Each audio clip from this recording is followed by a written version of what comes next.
Everybody, Zachary Levi here, just outside of San Francisco, California, at world-class development studio Crystal Dynamics, whose current project is the reimagining of the Tomb Raider franchise.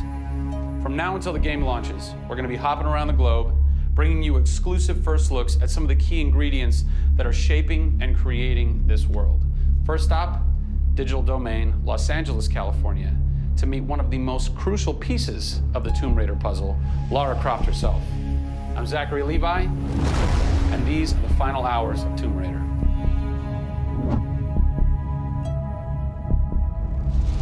Digital Domain.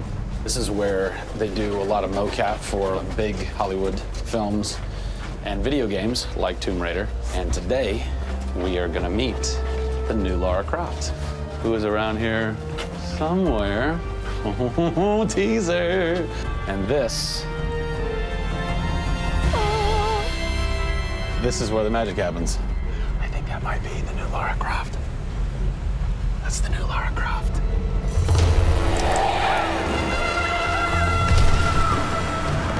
Since 1996, many actors have played the part of Lara Croft, but for the reboot of this franchise, the team conducted an exhaustive international search for someone who could bring a whole new level of emotion to a character who's become so familiar. In late 2010, a young English-born actress was chosen to become one of the most recognizable characters in video games. My name is Camilla Luddington. I'm a British actress living in Los Angeles. I am the voice and character of Lara Croft, the British heroine. When I was first approached for it, I really felt overwhelmed at the honor of playing an icon like Lara Croft. I think I screamed in my car, actually, when I heard that I got the role. Lara Croft, one of the most iconic female characters in all of gaming. This is really her origin story, how Lara became the super badass that she is in later years. She is just a young, naive, perhaps 21-year-old who has a thirst for adventure. We're used to seeing Lara Croft as just the cold-hearted, almost killer, and she's a badass and everything, but I think in this, you see her struggle. You can do this, Lara. Please come and get me. When we went through the process of looking for actresses the world over, I mean, this was Europe, this was LA, we had hundreds and hundreds of actresses that were whittled down, and we ended up with Camilla. She had sort of that rawness that we wanted. Was somebody who not only wanted the part, but was willing to push her character into that emotional area that we wanted. Let's learn a little bit about Camilla. Where are you from? I am from a town in England called Ascot in Berkshire. And it's like those things you wear around your neck. Really didn't do TV or film or anything until I got here in Los Angeles. But really, I had a stage background, which I also think helps though with this because this is almost feels like performing on a stage. Yes! So here we are. This is performance capture stage. The volume. The volume, they call it. That's interesting. You'll have to explain that to me later. I don't know why. I think maybe it's like a measurement thing, like height and width and depth. I'm gonna go with yes. Creates volume. Yeah. Math nerd. And you also do get nifty props. Yes. And what's a fun fact about this? Careful. Oh, you can hit somebody. Jeez. Wow. Is that they'll put Velcro on this, and they'll be like, okay, you're gonna have a gun and another gun, and they'll just stick to you. How much Velcro does a bazooka need to stay on tightly? A lot. There had to have been a lot of pressure as far as being the new Lara. It was intimidating. Did you go run around in the woods? Did you go hunt boar with a bow and arrow? Well, what's funny is I actually did archery when I was a kid. Really? Yeah. At the time, you're thinking, why do I need archery? You know, when am I going to use a bow and arrow? And now I know why. Interestingly enough. No! Is Lara a video game icon? A sex symbol? I think she's both. Oh! Obviously, she's a game icon, but I also think she's a sex symbol because she fights for what she believes in. She's courageous, and I think those things are sexy. The shorts are gone. That's a bummer. Which I'm sure most guys will think is a bummer. I like her new look. Yes, she's still gorgeous, but now she's a person. Camilla brings truth. She is truly breathing life into Lara Croft. And when Lara is supposed to be going through an emotional scene, you'll see tears streaming down Camilla's face, and it's real. People ran over to her, like, are you okay? Like, she's got mascara running and tears streaming down her cheeks, and she's like, oh, yeah, And you're like, wow. When I got this role at first, I did not even know that I would be crying so much. I just thought I'd be kicking butt. That was the Lara that I thought I'd gotten myself into. This was some of the most emotionally and physically draining work that I'd ever done.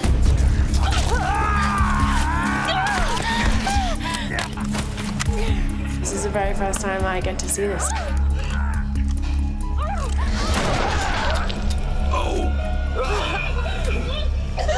Oh, God. They had to do it. They had to do it. So the fans have now seen Lara's first kill. What was that moment for you like? Intense, for sure. Probably one of the hardest things to film. She has to fight for her life. It's fascinating how she reacts to that. You know, she doesn't just walk away from that first kill. It really gets to her. You see her become Lara Croft. Camilla Luddington is our new Lara Croft. Strong, spunky, gorgeous, brave. How did she get so brave? Excellent question. We're going to cover that in our next installment when we sit down with the writers who crafted the origin story of Lara Croft. Don't miss it.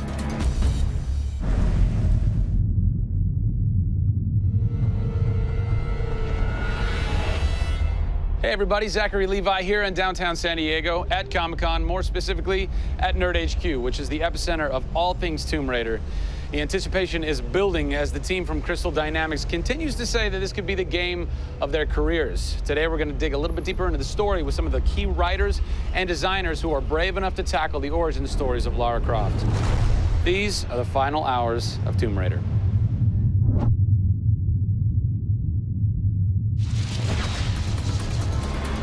We're in downtown San Diego. We're at Nerd HQ. Fans, the public, will get to play the game for the first time ever. Are you nervous? This is the most nervous time of the entire game. This is huge for us. This is the first time we're giving anybody the opportunity to put their hands on the game. It's not finished yet. It's hard to send it out into the world like that. It's a little young, it's a little fresh. When you put it in the public's hands, you're getting a very raw, unfiltered, like, hey, this is what we love and this is what we don't. You'll start to read about it now. You'll start to see it online. You'll start to get people's perspectives. We're making sure that we make it the best thing that we can for the fans, and these are the fans. Why make an origin story? You could just kind of continue with the Lara Croft Tomb Raider saga, but you didn't. Why? We didn't start with the idea of doing an origin story, actually. We started with the idea of doing something fresh. There haven't been very many games that have the opportunity to go back and tell a true origin story. There is very few games like this. In the history of the Tomb Raider franchise, there has not been a female lead writer until now, Brianna Pratchett. For me, I didn't think of it like we needed a female writer to do that. Brianna just nailed it. Brianna Pratchett. Yep. Does it take a woman to know a woman? It probably helps, but I don't kind of think about it as much as everyone else does. So I tend to think of myself as being a writer first. There is some of me in her, absolutely. She's very bookish, she's very in her head. I went to public school, I actually learned archery. Camilla did as well, I heard. We bring up our ladies properly. And I genuinely studied Egyptology. I wanted to be an Egyptologist. No way. You know, I've always been a huge fan of kick-ass females. I mean, I grew up on Terminator and Aliens. Yeah. You know, fighting aliens in the future. I thought that was what girls did. It's great to be here at Comic-Con. This is my first time. People are really responding to this kind of new Lara. The fans have been great. They've been very supportive. I want to kind of live up to their expectations.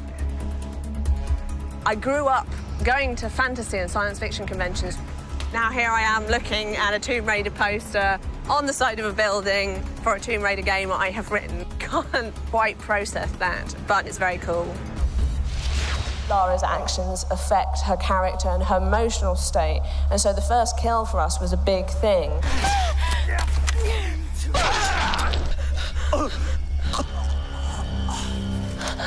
It's not comfortable to watch, and it shouldn't be. Oh, God! And it is about picking yourself up, despite the fact that you're scared. You can't have bravery without fear.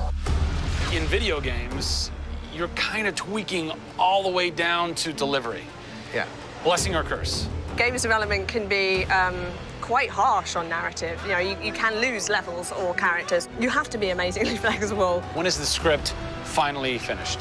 You get insight when you see it through your audience's eyes. Yeah. So once the story gets to a point where we can start sharing with people, where we can start putting it on the screen, then we start to understand, are people getting from it what we want them to get from it? The feedback is that it's really fulfilling our primary goals of delivering a story that introduces people to Lara Croft, but also just takes them on an amazing adventure.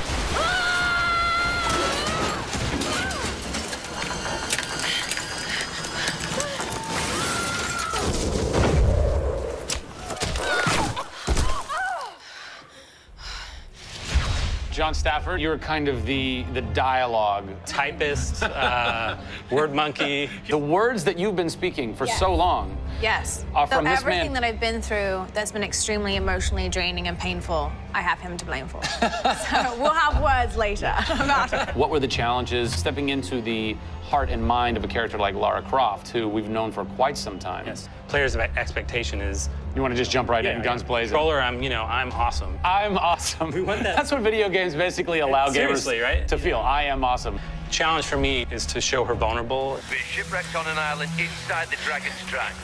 Still have a very playable game, but also show real emotional character. It's very difficult to do that in game. Please come and get me. You can do this, Lara. When you have really extreme circumstances, you have really extreme emotions. What the hell? Get hide from me, outsider! It's all about her survival. She's basically willing to do whatever it takes. And there's people trying to kill you. You know, things are really extreme. Listen, I'm gonna get you out of there. I promise. I promise. I didn't want any lines to sound gamey. There was a good collaboration of making sure that really that didn't happen. That's very difficult writing, you know? How do you write a line that isn't just like, I should go there? Yeah. You know? You know, I mean, that's... I bet there's something hidden in that crate. I want you to love this game in a way that really feels like the first time you played it, but do it in a way that people have never seen before. For me, it's crazy not to look at this as an opportunity to really start that dialogue. This is a game of our careers. This truly is the first time to sort of say, okay, this is it. Well, now that we know a bit more about what it takes to reimagine an icon from the ground up, we're headed east to go behind the sounds of Lara's journey. A journey that is heightened and shaped by cinematic score and sound design. I hope to see you on the next episode when we talk to who's behind what we're hearing in Tomb Raider.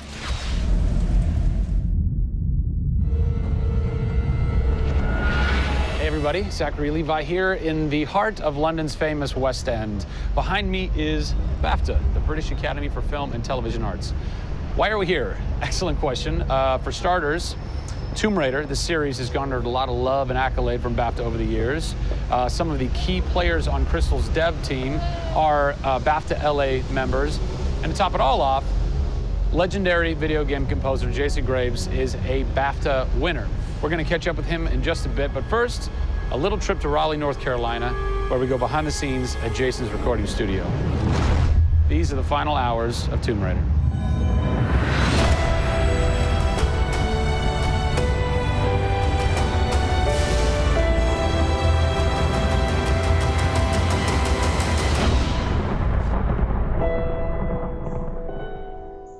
First thing we did was the theme. There have been many composers in the games or the films, but they've always used the original theme. They said, we want to start with a clean slate, new theme. I did it on piano, very simple. I was really scared just to send it because I'm like, I don't know, I think this really works, I think I like it. We ended up taking that exact theme. The first demo I sent was on the first trailer. That exact same arrangement.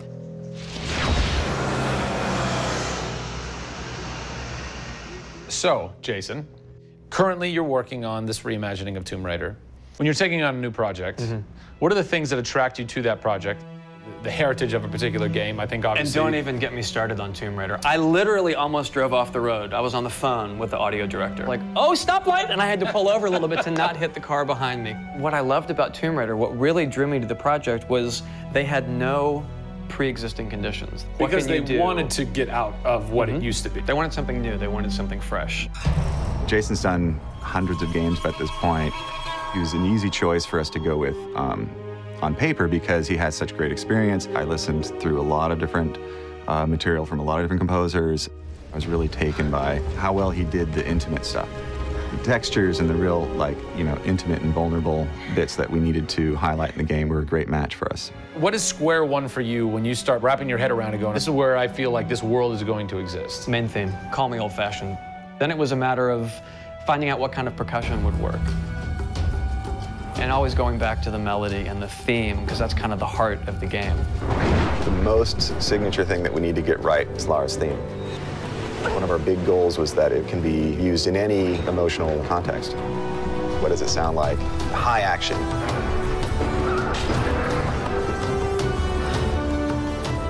What does it sound like when she's in pain?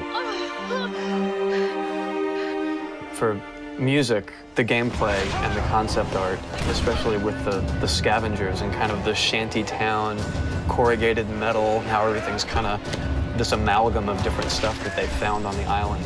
Like, that's what I want the music to sound like. The bad guys are playing the music now. Alex said something like, it'd be really cool to have something, you know, chains on a metal board, or like you're banging a metal fence. 2 weeks later, Jason calls me up and he's like, so this guy who's like this sculptor who lives right around the corner from me, I was talking to him about the idea of creating an instrument.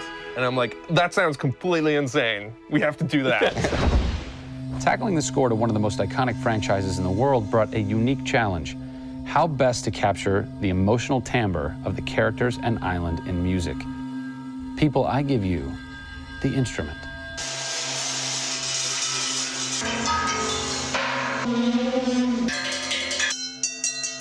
The instrument. I was gonna let Matt determine the aesthetics. I was really only concerned about the sound that the sculpture was gonna make.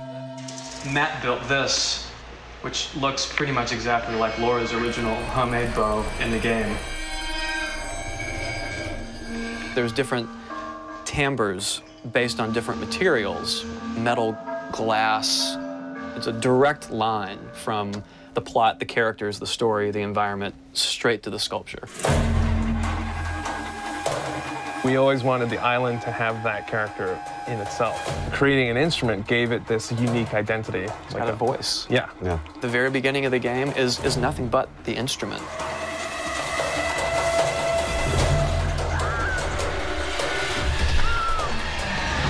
Who do you look at in video games or in film that you go, what they've done has shaped who I am and what I do for a living? They're all dead, unfortunately. What? Yeah, I know. It's classical composers. All classical? Yeah, I'm kind of going directly back to the source. Yeah. Prokofiev's, Tchaikovsky. Even for some of the scary stuff, you've got Penderecki, who's a Polish composer. Actually, he's still alive. It kind of goes back to ballets or opera, which is kind of the precursor to film and video games. You know, they were telling a story. Yeah. That's what I love about that music. It tells a story. Even if you don't know the plot, you can listen to it, and film music's the same way. It's tough with games to do things that are subtle. You want to make Lara relatable, make her realistic. Got another one. She went down over there. Tell her story from the beginning and show how she became the superhero she becomes. One of the first things that I ask any developer is the emotion. Because to me, that's the biggest thing that music can do in a tenth of a second. The music just, it nails the emotion.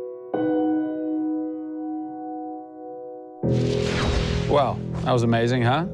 I personally don't think I've ever sounded so good in an interview before. Although Jason, Jack, and Alex are audio savants, so that would make perfect sense. I cannot wait to jump into this game, not just for the amazing action, but the emotion and mood and tone that they're going to set with their incredible skill. Tune in next time for a special secret announcement that is going to change the way you play Tomb Raider forever. See you soon.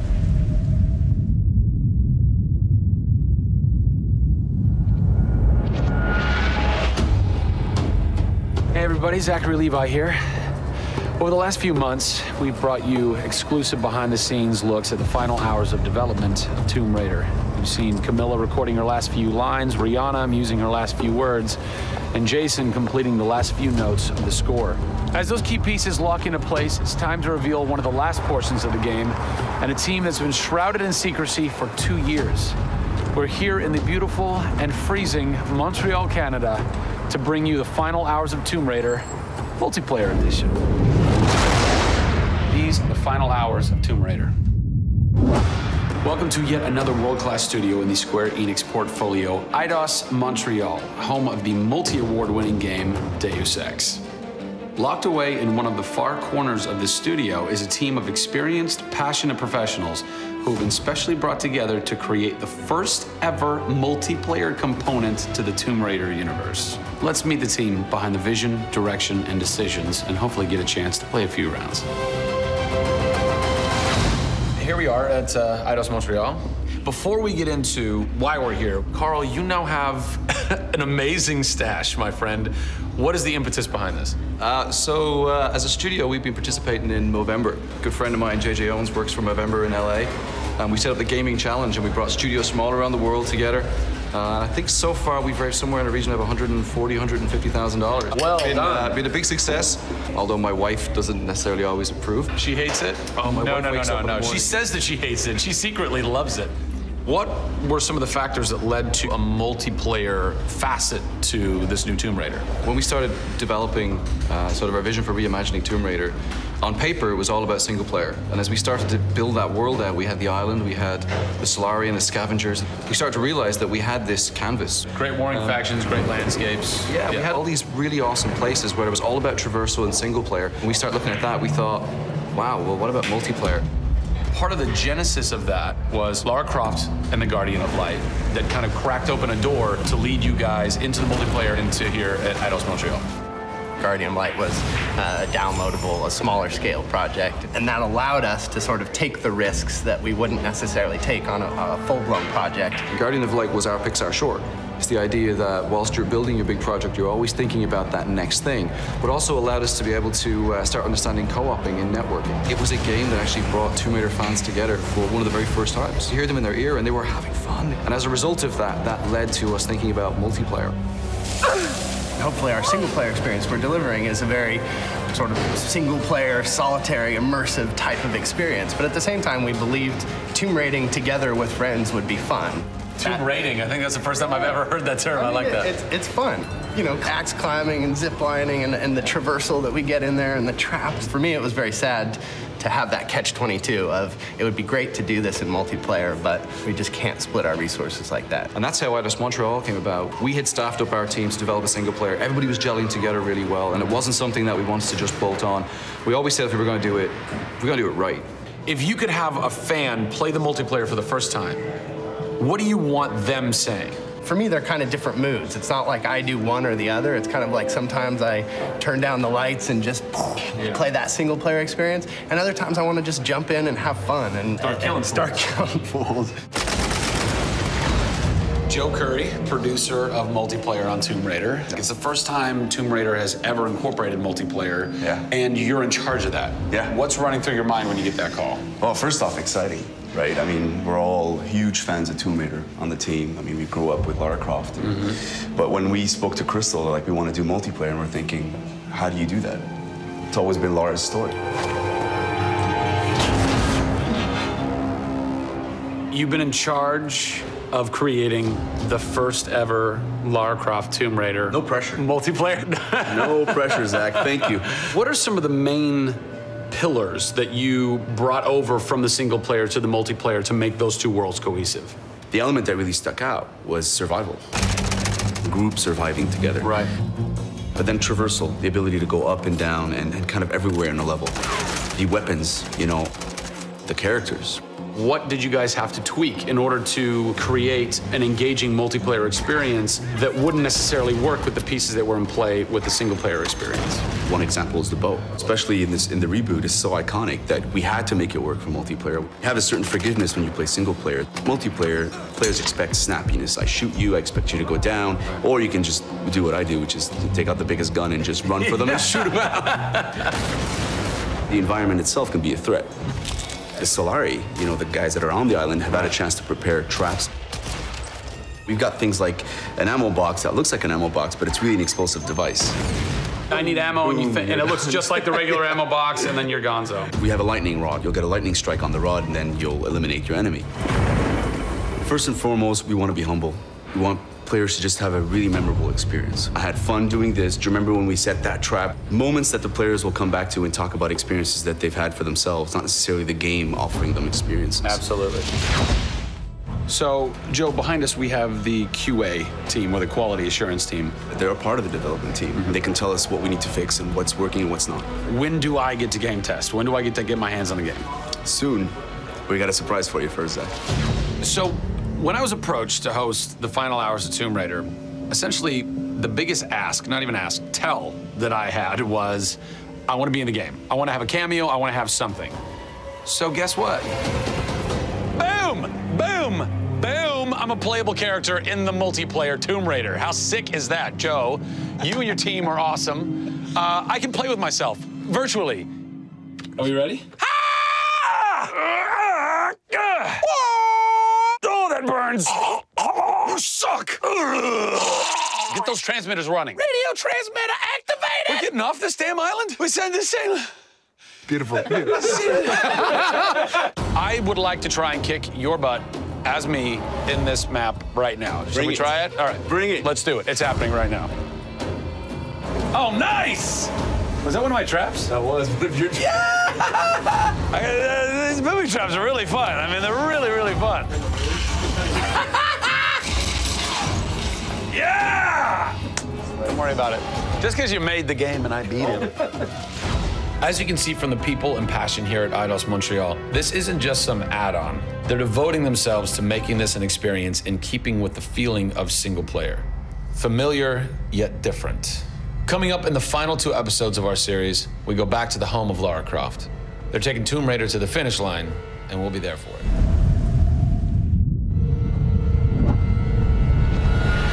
Hey everybody, Zachary Levi here, again for the final time, back full circle in Redwood City. Behind me, inside, critics and fans alike are getting some hands-on experience, an hour's worth of gameplay of pre-release code. Simultaneously, the studio dev team is hard at work crunching, optimizing, and polishing all the last little bits of code for what we will all come to know and love as the new Tomb Raider. It's a culmination of everything, and the clock is ticking.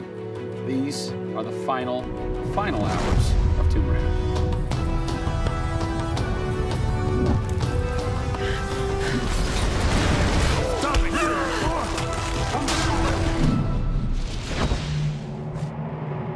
Tonight we have a large audience coming in. We decided that rather than going to one of our partners and just doing a live stream, we decided you come to us. Yeah. We have a big area in the studio and let's open it up. Have you ever done anything like this before? No, we've never done it because right now we've got black curtains up around a specific area of the studio, which is our next big thing.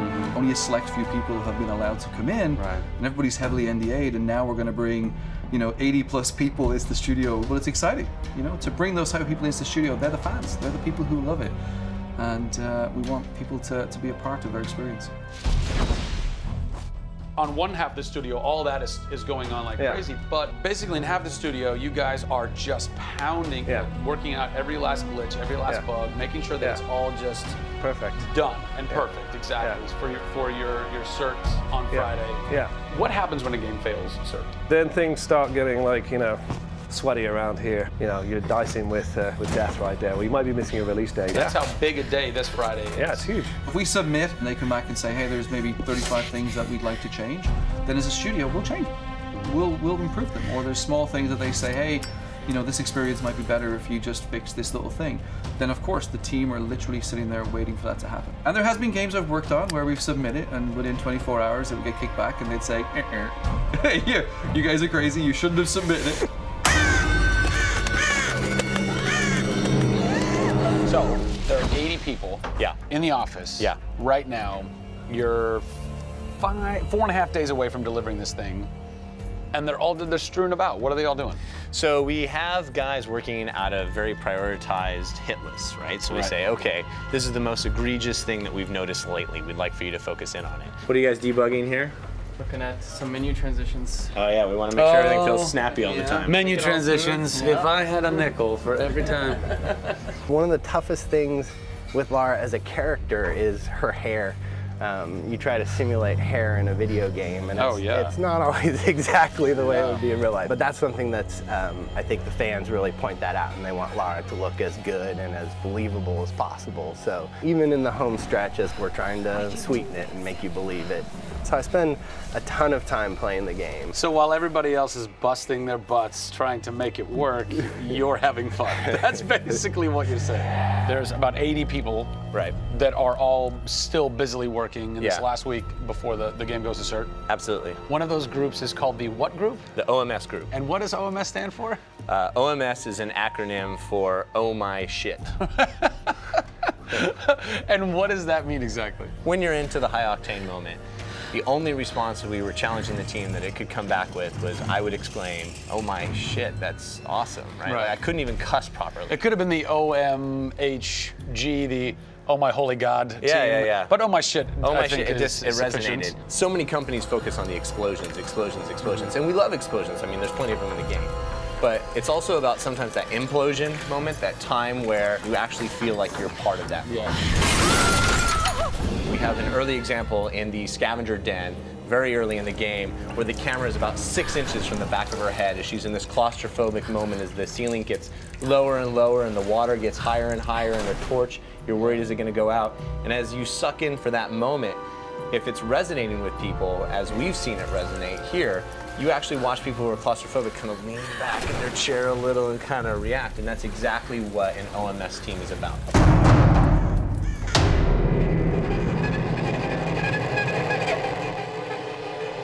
You feel confident that in 4 days, in 4.5 days, this thing is like ready to ship and ready to rock and gonna blow people's minds? How about we look at that? I got a board that'll tell us. Oh yeah, where's your board? Right over here. I'm a stats guy, right? Okay. Like, it's gotta be like the McNamara version of reality, right? So, and getting things done, like it's very NORAD-like with the update on where we are with bug count. So we have the number of days that we wanna count down for, the priorities of what people are given against, and then an overview of how many things are remaining to be resolved per person. Carrie's got her work cut out for her. Come on, Carrie. Yeah. Ultimately, we have to figure out how do we hit the quality on a predictable timeline. So right now, we're trending towards being able to hit that in 12 days. But you need to deliver in 4.5. Correct. So what does that mean? I need to go right now. Where's your head at right now, knowing that in 4 days, it's got to be completely done? I'm super critical of what we do. You know, you tend to be perfectionists. I'm absolutely that way. It's more like, this is leaving now. You're done working on it because time's up. And you're like, but there could be one more thing I could do. It's a weird feeling because it's been part of our lives for a very long time. How long have you been on it? Definitely 4 years, like 4 years. Yeah, 4 years. That's insane. I know.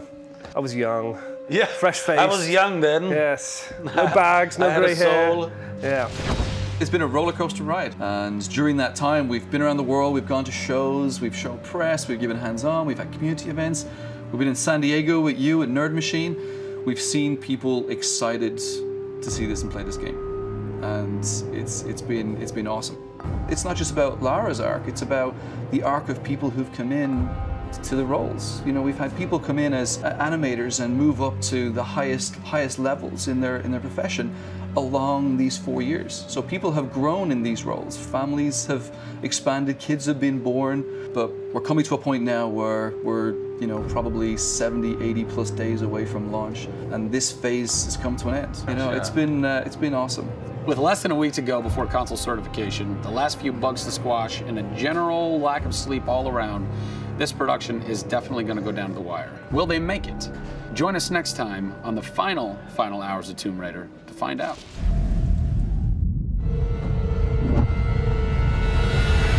Over the last few months, we've followed the very talented Tomb Raider team through some of the most ambitious and innovative game development the industry has ever seen.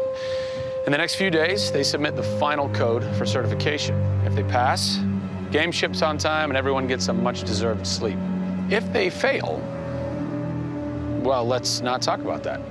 I'm Zachary Levi, and these are the final hours of Tomb Raider.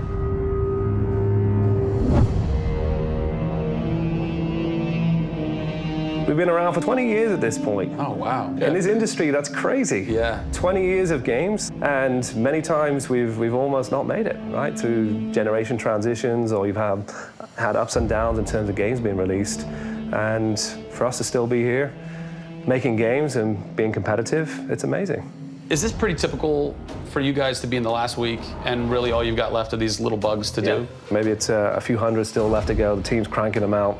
You know, you're play testing it a lot. You're getting QA, quality assurance, to make sure it's clean. You know, stuff's coming in still, as in like, hey, this crazy thing happened here. And simultaneously, IDOS Montreal is doing what you're doing, just with the multiplayer at the same time, because the multiplayer and the single player are being delivered at the same time. So it's a big on team. Friday. Everybody's got to come together at the same time, at the same moment, and put pencils down and say they're done. Pencils down. Done. See. We're submitting in 4 days. Let me tell you now, we've had to move. Brian Horton, he was art director. He moved over to my department in Brand about a month ago. There was a morning that he woke up and they went, "You've created a beautiful world. Now step aside." So my job is I'm working with a very talented team in the brand to make sure our screenshots are good, to make sure we have covers for magazines, posters, to make sure we have posters. Stuff, right. There's a lot of materials, just like in a film, where when a film's done and in the can, you have to sell it to people. You have to let them know what's cool about it. Listen, I'm coming to get you. I'm going to get you out of there. I promise, Sam. What's been great about this over the course of the entire process, you traveling around with us, is that we've been able to bring you the final hours of each of the pieces. We've spent probably the last 6 months watching how the music's come to an end and the voice acting has to be done. So each of our episodes up until now has really shown a side of the final hours of that particular person's role in the game. And now everything's come to a head where we're submitting the game this week. The guys are tirelessly working. You know, the guys have literally, at some cases, slept in the studio. Okay, so launch day, let's say you were at March 5th now. Where are you? What are you doing? I'm probably in bed trying to get 12 hours sleep. Because more than likely I would have been at some midnight opening the night before up till very late celebrating. So I'm probably at this time of the day, I'm probably in bed. I think a lot of us won't even know what to do with ourselves. You get so heads down in something, and it's been a part of our lives for years now. And you sort of get to that point where waking up in the morning, you're thinking about the game, and going to bed at night, you're thinking about the game. I'll try to sneak a little time here over the holidays, but then, you know, wait till the dust settles and we really get this in the hands of the consumers before I can really relax, I think. Even though I played the game so many times, I cannot wait to take the cellophane off of that game. Pop it in. It's the retail. It's the retail copy. And there's something special about that printed disc, putting it into the system, and you're like, this is the same game that I worked on for 3 years plus, and everyone else can have the same experience that I'm going to have right now. Of all the taglines, whether they're actual dialogue in the game or marketing lines or whatever, something that would sum up your experience over the last 4 years is a survivor is born. A survivor is born in you, a survivor is born in Crystal Dynamics. We just wanted to be known as doing top-tier work. There's games I look at and say, I wish I worked on that game, right? And I wanted Crystal to be that. And I think that with this one, we're going to do it. Anybody can make an explosion look beautiful and make a world look phenomenal, but we now move into a period of time where it's about having a connection with something which is much deeper than just saying, I have a controller in my hand and I'm guiding a character around and fighting or solving puzzles. There's a depth in the story that we're trying to tell, which hopefully for us is going to be able to set that structure for the future. Hopefully we've taken the risk and we've been shouting so loud about this that we're actually carving what should be done. Oh, don't do this to me, you northern bastard.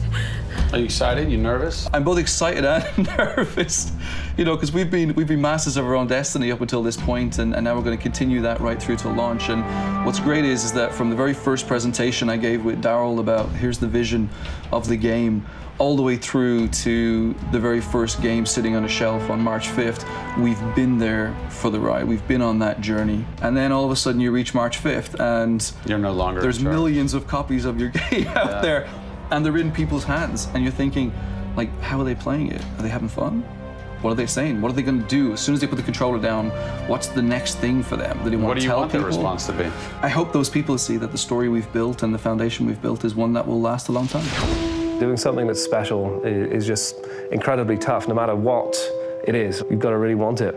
You have to be passionate. You have to care about it. Everybody realizes that this is a game of their career, and everybody wants to put as much time and energy into this as possible. We have a studio full of passionate people who have put their lives into making this thing happen. This is not just a game that we're just going to ship on March 5th and people will go, great, I've got another game to my credits. This is one where the team are going to look back and go, that was a journey. It's been an honor to be able to work on Tomb Raider, and long may it continue. I see this getting bigger and better over the next few years.